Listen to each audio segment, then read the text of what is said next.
Hi, everyone, and welcome to this week's community meeting / open discussion meeting. We haven't really set a specific name for this yet, but the goal of this is essentially to move the community meetings that we have held bi-weekly before. We moved to a monthly community meeting, and then we want to have these open discussion meetings instead, and we're moving them to become weekly. The reason for this is to make sure that you get more updates on what's going on with the Velero project. We want to openly discuss different features that is being worked on, openly discuss bugs, new functionality, maybe even do some deep dives into the code base and more things. So the plan for these meetings is essentially to be a more open format than the community status updates. And bring out more communication into the public instead of behind locked doors. So we want to be as public as possible with all the discussions that is going on around the Velero project. So we're trying to be as open and transparent as possible. So that is essentially the reason for this. So we want to make sure that all of the Velero community feels welcome on these calls. We really enjoy the feedback that we've gotten, and we want to continue on that trend. So with that, I am going to share a HackMD, and this, I'm going to share the link as well in the chat so you can all see this. And if you have any questions or any concerns, please just type them into the HackMD, and then we can cover them. Or if you have any questions that you would rather speak to, just unmute yourself and use that mic. So here's the HackMD, and I will be sharing my screen so you can see what I'm talking about as well. Give me 1 sec here.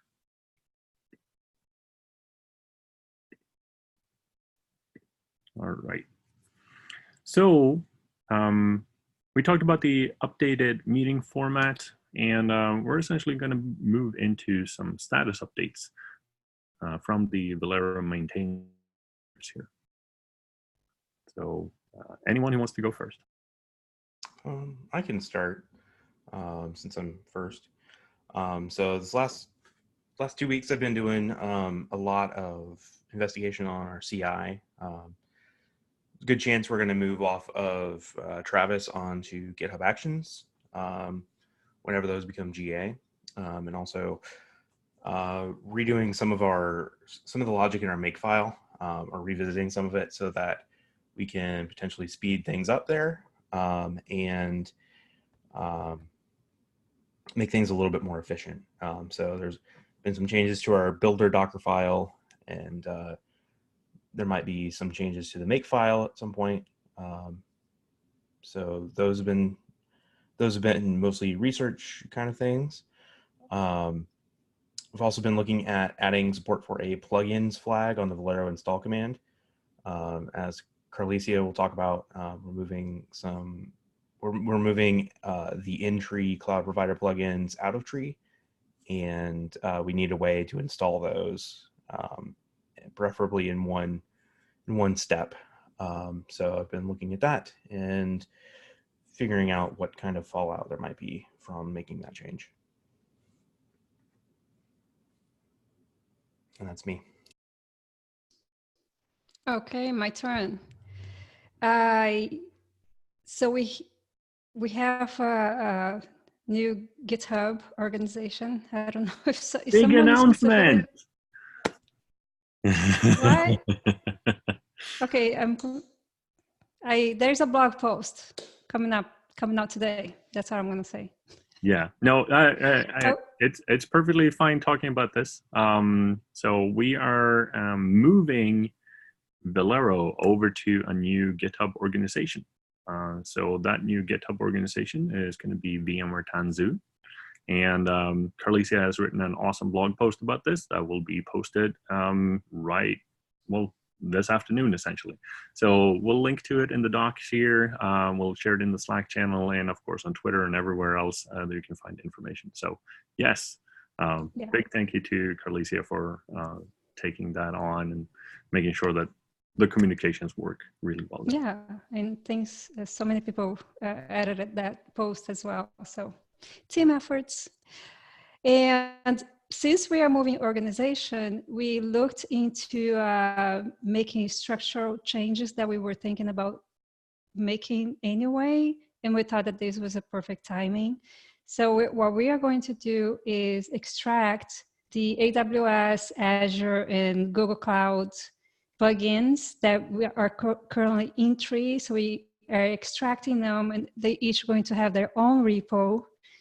And it's also going to be in this new GitHub organization. And so what I've been working on, besides the blog post announcing all of this, is I did some doc reorganization, mainly the install section. I think is, I'm really happy with the way it is now, because it's got obvious entry links. Like if you want to install it, the link is there. If you want to uninstall, the link is right there. I mean, that is still up for review. There's a PR open right now. Anybody can review. Anybody besides the core team, of course. And so that's that. And also the tables for the plugins. I think the providers, I think it's more obvious what's a provider, what's a plugin, what's not a plugin. And so besides that, I'm also doing extracting the plugins from the core code base. There is also a PR for that. I need to update it with, especially with the new path for the new GitHub organization. So I need to rebase with what's there now. And the last thing that I'm going to be working on, haven't started yet, is the plugins that were extracted. I'm going to be putting together the repo for each, or a project for each. And then we can build images and start testing by adding them to the Velero install. That's it for me. All right, looks like I'm up next. Yeah, the last few days I've been working on a few different things. I got a PR merged, so we've had a number of kind of revisions to our backup sync controller, which is the code that is essentially continually polling the contents of your object storage buckets and making sure that any backups that exist in those buckets are reflected as custom resources in the cluster that you're currently running in. So this helps with cluster to cluster migration, or also if you're spinning up a new cluster and you need to seed it with the contents of a bucket that had backups from a previous cluster. So anyway, the PR that got merged essentially makes this process a little bit more responsive. So previously we had some heuristics in there that were attempting to be kind of more efficient with cloud API calls, and the net effect was that in some circumstances, new backups or changes to your object storage buckets wouldn't actually get reflected in the cluster until up to an hour later. And so the changes that I made essentially reduce that to at most a minute by default. In terms of a lag between changes in the bucket and having that be reflected in the cluster. And that interval is controllable through an existing CLI flag. So you can, if you want to, you can turn that down to 5 seconds, 1 second, although I probably wouldn't recommend that short of an interval. But so I think this is, it's a little bit more intuitive, a little more user-friendly, and you have more direct control over how often that runs. So that's been merged into master and will be released in 1.2.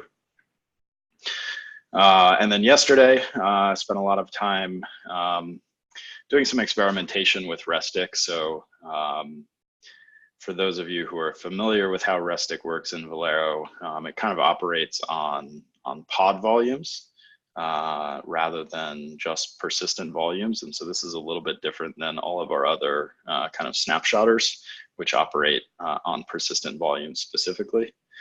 And so we've had discussions over a long period of time about kind of what the reasons are for Restic operating at a different level than all the other volume snapshotters, and whether it would make sense for Restic to just be able to operate on persistent volumes. So I've been doing some experimentation just to kind of try and figure out what it might look like if we move to that model. So right now I'm trying to implement just a prototype of a volume snapshotter plugin that uses Restic behind the scenes to actually back up and restore the contents of those volumes. So planning to continue working on this for a few more days. I basically just want to get something that's working and learn a little bit about how that might work, and then hope to be able to discuss it some more in future community meetings, because there are definitely some trade-offs, I would say, in terms of moving to this model. The primary one being that if we move to this model where Restic is a volume snapshotter, you would no longer be able to back up things like empty dir volumes or any other kind of pod volume that's not a persistent volume. So anyway, more discussion to come on that, but I'm going to continue working on that for another few days. And I think that's about it for me. Steve, can you give a use case where you would use an empty dir volume, and what impact that would have if we move over to Restic being a volume snapshotter plugin? Yeah, it's a good question. I mean, so I guess the short answer is I'm not exactly sure what the use cases would be for backing up something like an empty dir volume. I mean, empty dirs are kind of by definition intended to be temporary scratch space that should be throwaway, should be ephemeral. And so, if you do have a need to back up that data, it's questionable whether that data should live in an empty dir volume to begin with. But the Restic integration supports that today, kind of as a consequence of the technical design of the feature. And so to do Restic backups and restores, we need to go through the pod that's using the volume, whether it's a persistent volume or not. And so because of that, we can back up any volume that's being used by the pod, whether it's a persistent volume or not. And so when we originally released this feature, we just decided to, enable support for backing up any volume, regardless of what type it is.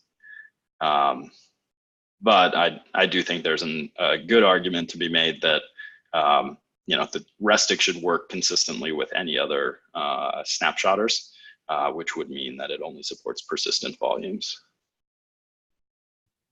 That makes sense. Thanks. Sure. Actually, Steve, I had a question for you regarding the sync controller updates. Yep. Yeah, so you mentioned about the flag that you can use to configure that sync period. Is that available through the Velero install command, or is that separate? That's a good question. I don't actually remember off the top of my head if that's exposed through the Velero install. It's a CLI flag on the Velero server command. I think it's just called backup sync period or something like that. Okay. I can look real quick and see. Okay, yeah. I was thinking of a scenario where when I deploy Velero, I want to just set that backup sync period so that I can be able to control how frequently the backups are synced into the cluster. Mm. I don't think that is exposed. Yeah, I'm not seeing it right now. Yeah, I see another question in the HackMD about the install command and things it supports. So I think we can circle back to that later, because I think there's a larger discussion on the install command that is worth having. Yeah, for sure. Kind of related. Okay, yeah, that sounds good. And then one more thing is, looking at the backup sync period, is there a use case where you could, for example, per backup storage location, you could specify a backup sync period so that, for example, if I have some backup storage locations that I don't need them to be synced in that frequently, using the global backup sync period for the server, would it make sense to have, let's say, backup storage locations define their own sync periods, so that way I can control if I have some storage location that I don't need them to be synced let's say at all, then I could use that to tell Velero not to, like sync them using their own specified backup sync periods. Yeah, we could certainly support that. We could look at we'd probably have a config field on the backup storage location type that would have a a custom sync interval for an individual location. Definitely something we could add. It doesn't exist right now. Okay. I will say that by default, when each time the sync controller runs, if it's looking at a location that's already fully reflected in the cluster, so the backups in the bucket already match what's in the cluster. Essentially, all it's going to be doing is executing one API call against the object storage system to list all of the contents of the bucket, but it's a single API call, and then it'll do the diff and see there's no change. So, essentially what I'm trying to say is that it doesn't take a lot of work for each iteration, and so it may be fine to just let it run every minute, regardless of whether or not you need it to. Right.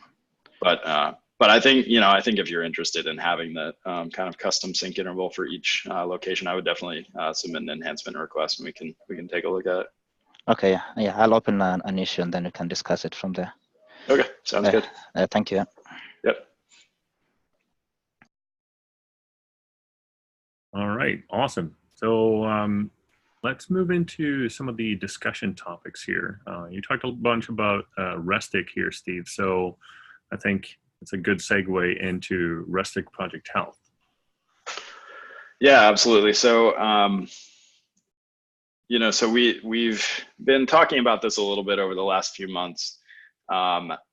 So Restic is an open source project. It's essentially a hobby project that's run on own time by the maintainer or the handful of maintainers. And we've noticed that in the last few months, I would say essentially starting at the beginning of the summer, the pace of merges has dramatically slowed down.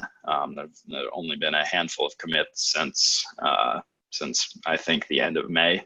And so, we were certainly as a team, given our dependency on the tool, a little bit nervous about what's going on in the community and whether it's going to continue to be maintained.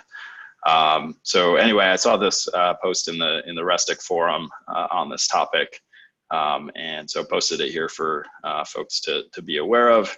But someone else was asking whether the tool is dying. The maintainer, the main maintainer, has said that they've been very busy both in their day job and also in their personal life, moving houses, and so they're planning to come back and spend more time on Restic later this fall after that all clears up. But at the moment, there's just not enough time for this person to spend on it. So. I basically just wanted to raise this for awareness so everyone's aware of it. I do think, long term, we need to continue to think about, what it means to depend on this tool and whether it's something that, we would like to try and get more involved with, or whether it's okay if it's not evolving as quickly. I think right now we don't have major issues. I mean, there are, I would say, a handful of PRs that are open that we're interested in getting merged there. The one that I'm particularly interested in is a PR that makes the prune operation much more efficient, which is certainly a pain point for Velero's use of Restic. So yeah, I don't know if anyone else has any other thoughts on that. Well, let me just ask you, what are the alternatives? Let's just suppose that Restic disappeared from the universe in a quarter. What could you fall back to? Is CSI snapshots and the app kiosks in the long run a potential replacement, or is there some feature of Restic that would still not be covered by those? Yeah, I mean, I think long term, we definitely want CSI to be a kind of a primary use case. What Restic offers that that potentially CSI providers don't, is that if you're on a storage platform that doesn't have snapshot support, you can still use Restic to do file level backups. So there are also other tools out there. I mean, Restic is not the only file level backup tool that exists. So, we could consider integrating a different tool if we wanted to go that route. But I do think that, CSI snapshots or the existing snapshot plugins that we already have are kind of our preferred approach to taking backups. I'm just wondering what storage doesn't support snapshots. I mean, offhand, the things used certainly in the enterprise space, I can't think of one of them that doesn't.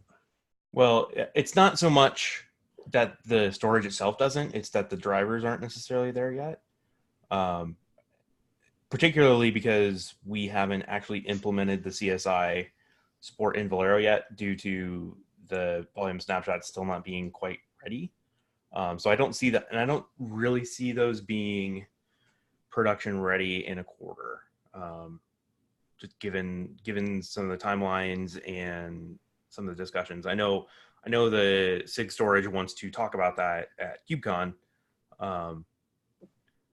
but I think you're right that pretty much all providers offer some sort of snapshotting. Whether or not it's accessible to Velero is a different question at the moment.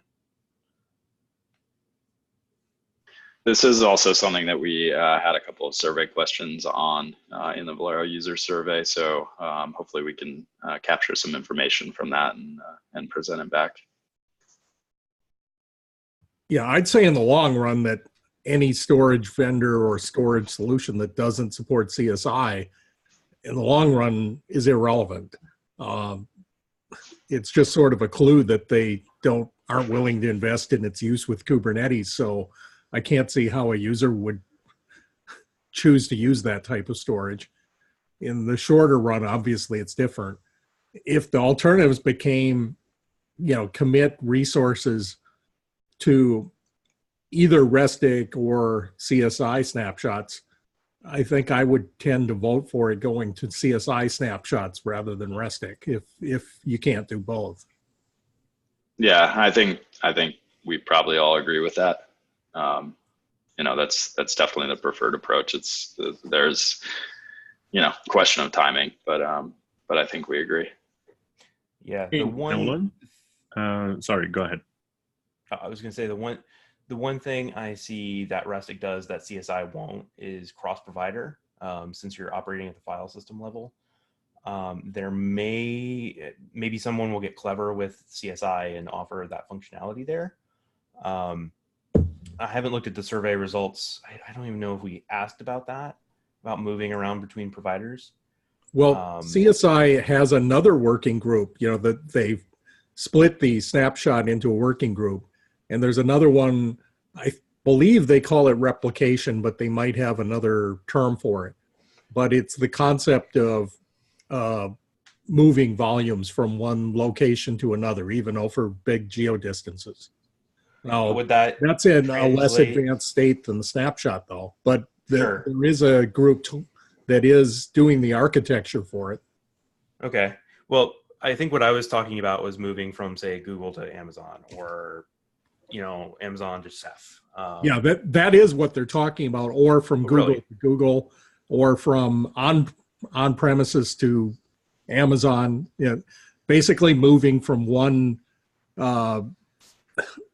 independently managed backing provider, if you will, to another.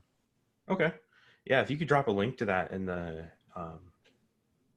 HackMD, that would be awesome. I wasn't aware they were doing that. Yeah, and like I say, I think at this stage, it's people kicking around an API. And once again, a lot of the existing storage solutions already support those scenarios. It's just they tend to have proprietary implementations. And the idea is to put in place some scaffolding so that you can go through a universal API to get to that functionality. There is even a camp that has an interesting form of it. Kind of the static on-demand replication is a scenario for a fallback disaster recovery site or maybe a migration. But there's another class of products. They tend to be super expensive, but they do continuous live replication. So they attempt to keep a shadow copy of a storage volume at some remote location synchronously. And they tend to be super expensive storage solutions, but there's some apps that demand those. And those kinds of people probably want a different API when you get down to it. And I can't say I've attended all those meetings to know, what direction that's headed.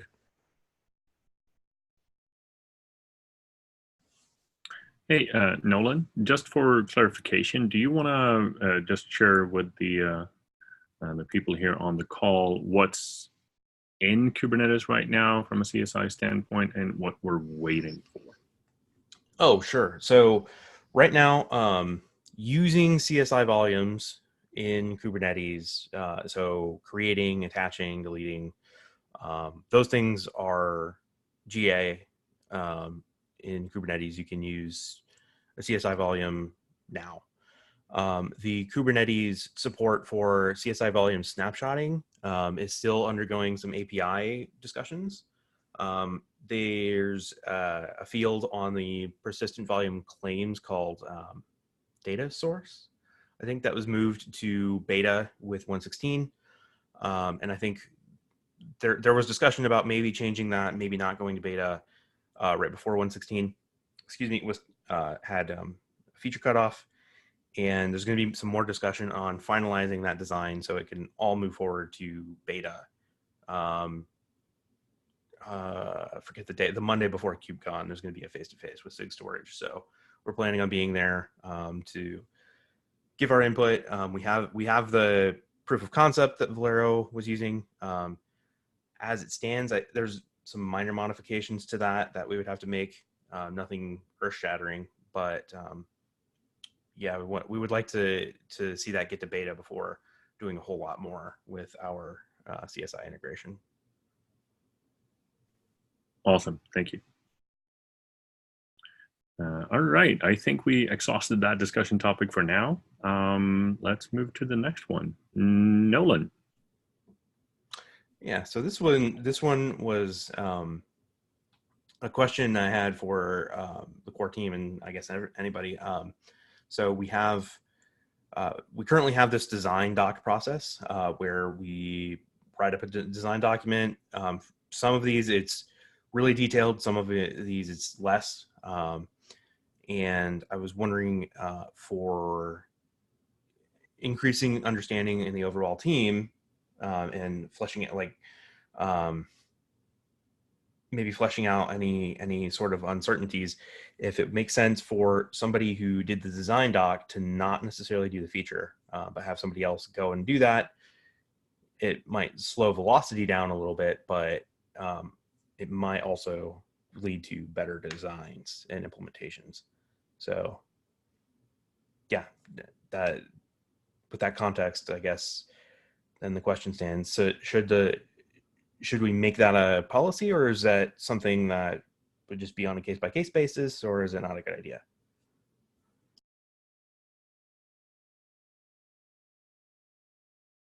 Yeah, I guess in my mind, I think there's definitely potentially value in doing that, or at least having folks collaborate on things. I don't know that I would necessarily do it as a policy. I mean, especially, our team is not that large, and it can be a little bit tricky, I think, to have that as like a blanket policy. But I could definitely see value in doing it. I mean, I also think that we're essentially all reviewing kind of all of our designs, and I think we get a lot of the, some amount of the kind of cross-pollination and knowledge sharing through that. But certainly, there's no substitute for actually like having hands-on keyboard. I guess I would ask, do you see like specific shortcomings or like issues that come up when the same person does both the design and the implementation? or have you seen those issues in some of the features that have gone through the design process so far? I don't know if I've seen those issues. This was probably, I forget when I had written this down, but I think this is more of an effort to increase like people's understanding, so that we have more people familiar with more intimately familiar with the design of something. Yeah, we do have a small team, and most of us are reviewing everything. This was more to get like a I don't know that I was necessarily addressing specific problems. And I also realized some of these, some of the designs, for instance, the CSI integration and the proposal you have for moving the backup stuff to the backup logic to worker pods, those will probably require multiple people implementing anyway. So it may be less of an issue. It's just something to think about. I also suppose we could totally throw it out there when we've got a design doc that's approved to say, hey, does somebody else want to pick this up? Since the design doc's there, hopefully it's clear enough that someone could run with it. Yeah, I mean, I think it's probably a good idea, at least like you just said, to, you know, at least have the option for kind of once a design's been approved, not just automatically assume that whoever wrote the design is going to be the implementer. You know, sometimes it may work out that way, but we should have the option to mix and match there. Yeah, I don't disagree with anything that was said. One thing that I think when I see this question is, if we are writing a design document that somebody else is going to use to implement, that document will need probably to be more specific. And we have been trying not to go so deep in the weeds with the design document because we don't want to be stuck for a whole week writing details. We've been talking, and the documents have been higher level for the purpose of just like, let's just address the edge case. I mean, so far, the purpose of the design document has been, do we have a very good idea of what this is? But not necessarily to specify everything. Specify some of the changes, but not like explain. And we do that through discussions. And as the project maybe grows, it might be that we each will specialize in an area, and that might be more efficient than everybody trying to understand the details of every area, unless, you know, there is a time that we need to. So it's just, I'm thinking about trade-offs and not so much, you know, like Steve said, this is also valuable. It just depends what we would gain from it. Yeah, I think if you look at the model over in Kubernetes, which is the KEPs, I think in the early days, they didn't use those. In fact, I think if you just went back a couple of years, you didn't see those going on. And now you try to get something through without having gone through a KEP, and you'll get the death penalty. And even if you're super connected, I've seen people turned away. Like the storage SIG tried to do some of their things through API extensions and no KEPs, and the steering committee just completely turned them away after they had already built something and made them go back and do it over. And what I see going on in KEPs is there's work to do it that formally, but it really helps if you're not time synchronized and you're going to have people, you know, in different organizations working on something. You can say you're going to have discussions, and Zooms work when you've got a small team that's in the same time zone and everybody goes there every time. But one benefit of these formal documents is just to enable, you know, like whether it's Google Doc or GitHub, enable commenting and people to comment over periods of days or weeks rather than what goes on in a face-to-face or Zoom meeting. I'll grant you things move slower because of it, but maybe it's unfortunate fact of software development that a 12-person team moves quicker than a 100-person team. And it's just get used to it. If anybody solved that 100-person being equally productive per person to 10, you'd have a huge revenue stream if you could coach people on how to make that reproducible. But I've never seen it happen. I think it's more, Stephen, the question here is how deep do we go into the design doc? We are very much in agreement that we should have, I think, maybe I'm speaking for everybody, we should have design documents. I agree with you. It's very useful. And we should never assume that we're always going to be able to be on a Zoom meeting at the same time, especially because we want the community involvement.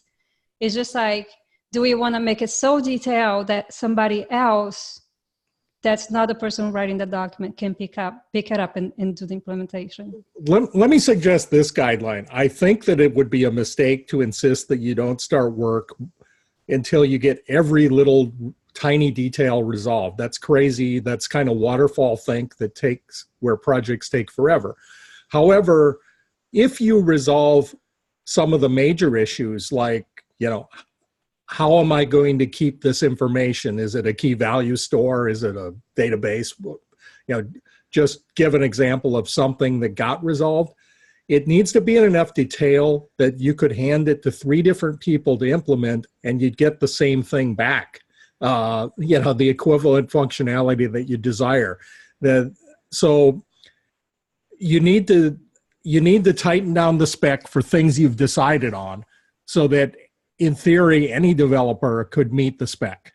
But for things that aren't resolved yet, just leave them out of the document, or maybe better yet, just point out that these aren't resolved yet, and maybe even that you've decided to leave this detail up to the developer at the time they do the work, but just make a statement that that's what we've decided to do here.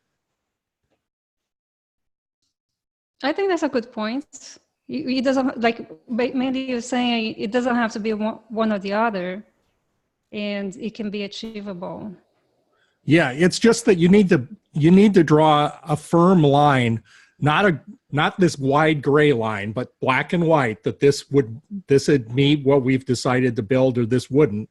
And you need some of those to be a decent design spec, but it doesn't have to cover every little detail. Kind of if you were building a car, you can make a statement that I want a V8 engine instead of a V6, but you don't have to identify the specific model of spark plugs to be used. Right. Yeah, no, I would agree with that. So it's sounding to me like that this would be a case-by-case basis. And yeah, and the document could grow. I mean, maybe you can write down some black and white rules and go with it, start building stuff out. And a lot of times, realistically, as you build it, you realize you need to make a decision here and maybe kick that back up to the document. It is nice when these documents actually end up being as-built documentation, so that future maintainers have a means other than reading a bunch of source code to figure out how the thing is put together.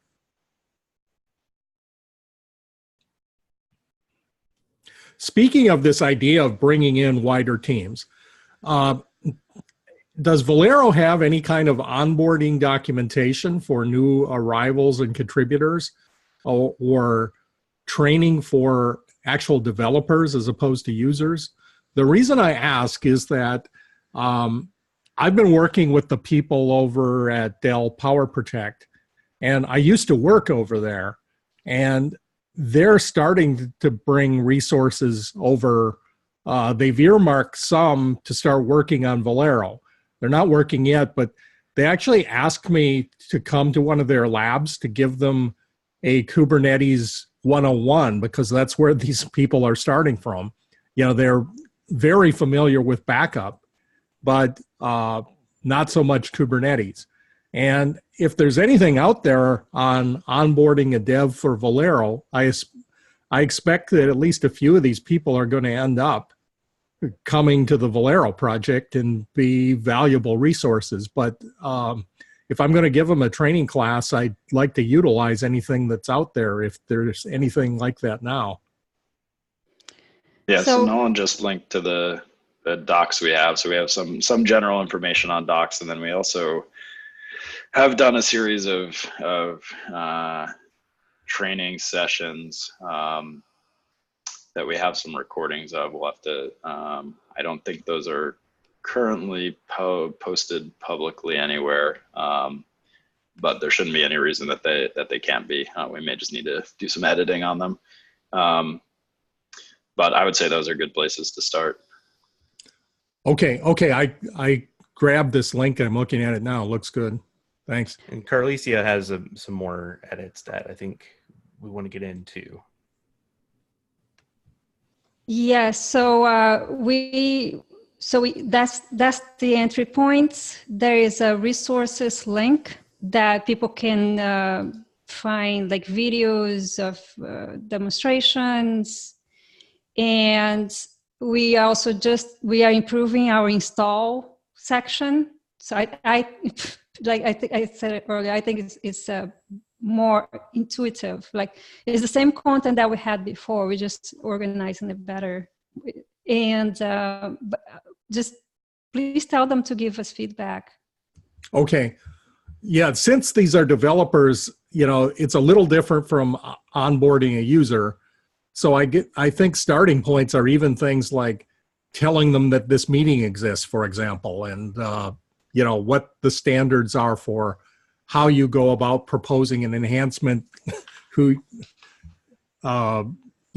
of, there's maybe excess formality over in Kubernetes in this regard for a small project, but those kinds of things. Yeah, and I will say, we're a small team and smallish project, so we're probably on the other side of the spectrum from Kubernetes. Like, we probably have less formality, less documentation, less structure, but we definitely have a number of things that should be usable. The way to do this perhaps is just to tell them to hit people up on Slack, but write down the answers as we go along so that we could build some documentation for the benefit of those who come in the second wave. So that start contributing page, the intent of it is to be like, okay, here's how you start onboarding. So the link to the community page is there, the link to the resources is there that I just mentioned, that has videos and walkthroughs, not walkthroughs, but demonstrations of Velero, which is very useful to know. So absolutely, if they ask us questions, we'll try to improve that documentation. You're right, we should have an onboarding for developers and onboarding for users.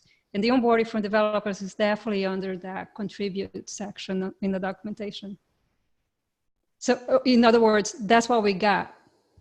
Right. So I'm sure we can make it better.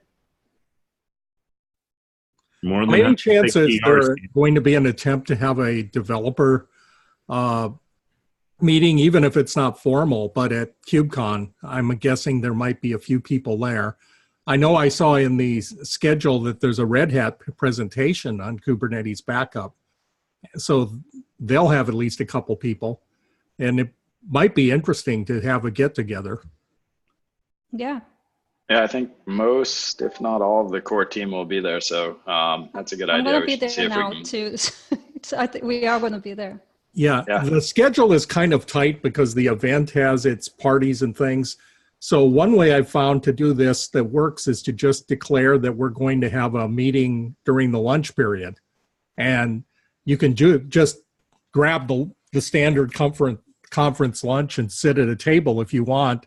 Or sometimes I've found that those conference rooms, since there's no talks going on, you can just commandeer one and move into it and go have lunch there if you want a quieter setting than whatever they have for the group conference. But that might be a way to fit it in where people, in theory, during the lunch period shouldn't have schedule conflicts either. Well, we want to make sure that people get lunch. I think we're getting a little off topic here. So let's move back to the discussion topics list. Thank you so much, Steve, for all your input on on how to get started contributing to Velero. Really, really appreciate it. Okay. Carlicia, you're up regarding the plugins flag. Yeah, so the feature that Nolan is working on we're thinking we're going to have the install do everything in one shot, and that's why we are adding the plugins flag. But I'm just in this. We went back and forth, and I at some point said it should be required. But now I'm thinking maybe we shouldn't make it required because we have this other issue number 1910, which is actually down below on a different context in this HackMZ. We are taking ahead, and we might be changing the way plugins are installed. So I'm thinking if we make it required, we change the interface of the installed now, and then if we change, then we might be potentially changing it again. So to avoid all of that, we would avoid making so much changes to the install interface if we just didn't make it required. But I also don't want to bike shed on it so much. I think it might make sense to have get the repos actually split out and then start experimenting with how it works. Because we've actually gone back and forth on this some, where we said, yes, let's add it, let's not, Velero isn't actually functional unless you have a backup store added. So I don't know about not including a plugin. Yeah, I mean, you definitely need to have an object store plugin in order for Velero to start up. And given that we're kicking all of those out of tree, like Velero will be non-functional until you add at least one plugin that has an object store. So from that perspective, I would lean toward making it required for now. I mean, I think we could definitely revisit it down the road with that other issue. But for now, if we don't make it required, we're just setting the user up to have issues that they're going to have to diagnose. Like we make all the required fields for backup storage locations required on Velero install, like buckets required, providers required. So, in my mind, it's kind of consistent with that. Yeah, that's fine. That's a good argument too. Yeah, and realistically, given how big this change is, we're probably going to want a beta before actually releasing 1.2. So we can decide something, whatever it is, try it, see what happens, see what the beta looks like, and then fix it before the final release. I would definitely encourage everyone, and Carly see a link to this in the open Q&A, to take a look at this issue 1910, which is kind of a blanket issue for just revisiting the install and configuration experience. I mean, as we've, Velero install is relatively new. We released that as of 1.0. We made a number of changes to plugins, and we're continuing to do that now with moving plugins out of tree. And we've had questions around, should Velero be able to start up even if there's no backup storage location configured? So I think we do want to, kind of step back and look at all of these different questions and issues collectively and see if there are changes we want to make to just how a user goes about installing and configuring Velero. So, I would definitely say anyone in the community who has thoughts or opinions on this, please feel free to add comments here, and we'll hopefully be able to pick this up and look at it in the coming releases. Yeah, and I know someone had a question on this, but it looks like they dropped. Stuff like adding environment variables and just how many options do we want to put on install, because there's a lot of things that you might want to configure. There's the Velero install command, and there's the Helm chart, and making sure those are on parity hasn't been, I don't think we've done a great job of that. But also, like, the Velero install command started as a way to get rid of the YAML manifests and provide like an easier thing for our quick start to use. But we found that people are relying on it and looking for something that's more flexible, because it does the simple case pretty well, but once you get outside of that, it doesn't do a great job, and you're relegated to editing YAML or something like that. So I, for one, would appreciate feedback on what people expect out of it. Are they expecting it to be like I want to do all the flags that Velero can do under the install command, and we just add all those flags, or is it something simple and then we edit the YAML? Or Yeah, because it's definitely at a certain level, like just having a single CLI command that has every possible permutation of configuration options gets a little bit unwieldy. There are definitely arguments to be made for, moving to using a config file or moving to having it be an interactive process where you can actually have, yes, nos, and different branches of configuration. Just slapping everything onto the one command as flags at a certain point gets unwieldy. So yeah. Which brings me to my, are you done, Nolan? Yeah. Which brings me to my next item. Should we make the install command interactive? Let me ask this in a different way. Should I add this to the 19110 issue or? Sure. Yeah. I think so. Okay. Yeah. Yeah. I wanted to get the temperature to see like, oh no, we hate this, and I think didn't work with Velero. It might. It could, and the only thing I don't hate it. The only thing I would say is we can't cut off the scriptability because I know for a fact there's people that run Velero install in scripts, so it couldn't only be interactive. That's the only thing. Point. Yeah. Right. So I was gonna just mention that, Nolan, that in some use cases you might have Velero being deployed either programmatically, and in that case, just having it non-interactive will make it the deployment a lot easier. Yeah, and I would love to see systems that rely on Velero as a component not use Velero install and actually there's the install package. Right. But if that doesn't do the job, then we should probably fix that. But that's related but separate, I think, from the install command, which is a slightly different experience. But yeah, I think with regards to making it interactive, my preference would be we can make it interactive, but optionally interactive. Right. I've seen that at least from what we're working on with Velero.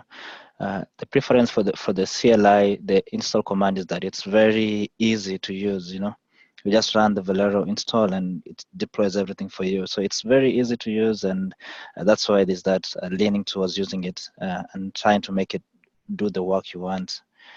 In our experience, we find it very useful, but that's the only issue is that, like Steve mentioned, the requirements for the bucket and the provider, which in our case is different, but still we like everything else that the install command gives us. Yep, and that's one of those situations where it was made to hit the common case really well, but then as you're finding out when you stray from it, it's tough. Right.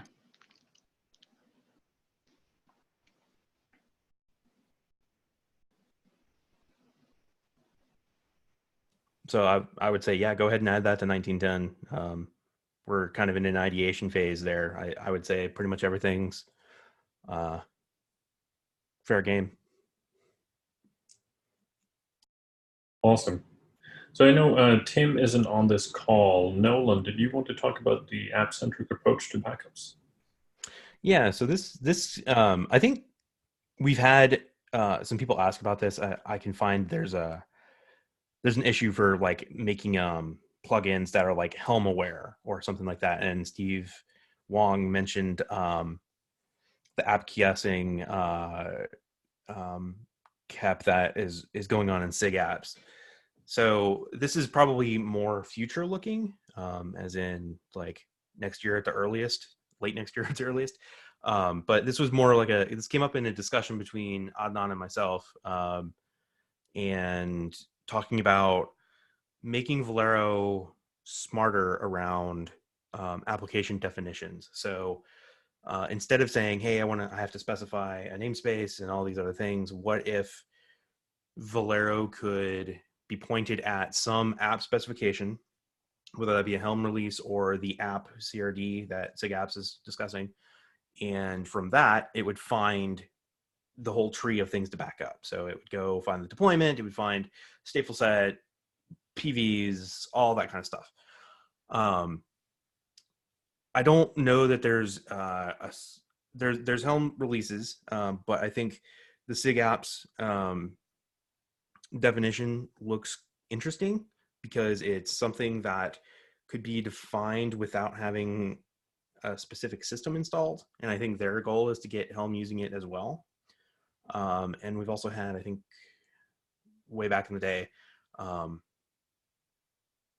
years ago, this idea of Velero app backup templates. But I guess in summary, some way of having application developers communicate to Velero, this is the whole totality of what you need to back up to the app, and these are the steps that needs to happen in.